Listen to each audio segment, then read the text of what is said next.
আওয়ামী লীগ সরকার পতনের পর গত ১৩ আগস্ট প্রথম সামনে আসেন সালমান ফজলুর রহমান ও আনিসুল হক, যদিও নিজ থেকে নয়, গ্রেফতার হয়ে। একজন ছিলেন সাবেক প্রধানমন্ত্রীর বেসরকারি বিনিয়োগ ও শিল্প বিষয়ক উপদেষ্টা, আরেকজন সাবেক আইনমন্ত্রী। পুলিশের দাবি, নদী পথে পালাতে গিয়ে তারা দুজন গ্রেফতার হয়েছেন।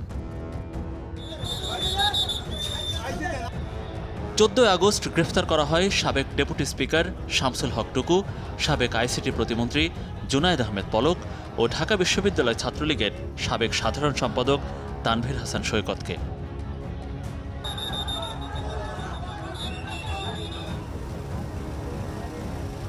এরপর এনটিএমসির সাবেক মহাপরিচালক, চাকরি থেকে অব্যাহতি পাওয়া মেজর জেনারেল জিয়াউল হাসান ও সাবেক সমাজকল্যাণ মন্ত্রী দীপুমণিকেও রাজধানী থেকে গ্রেফতারের দাবি করে পুলিশ। সাবেক মন্ত্রী গোলাম দস্তগীর গাজী, ওয়ার্কার্স পার্টির সভাপতি রাশেদ খান মেনন, জাসদ সভাপতি হাসানুল হক ইনুসহ অনেকেই গ্রেফতার হয়েছেন এরই মধ্যে।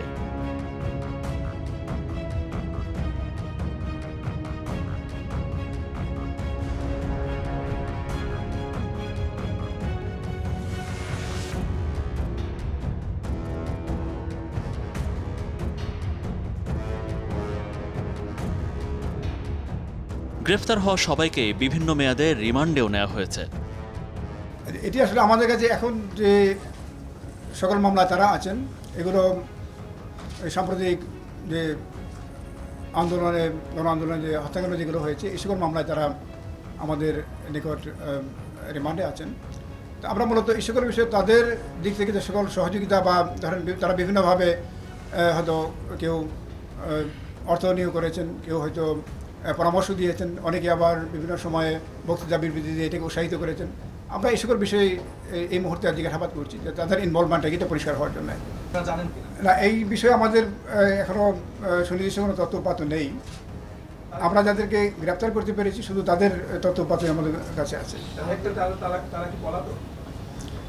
পলাতক হতে পারে, তারা কোনো হাইড আউটে আছেন।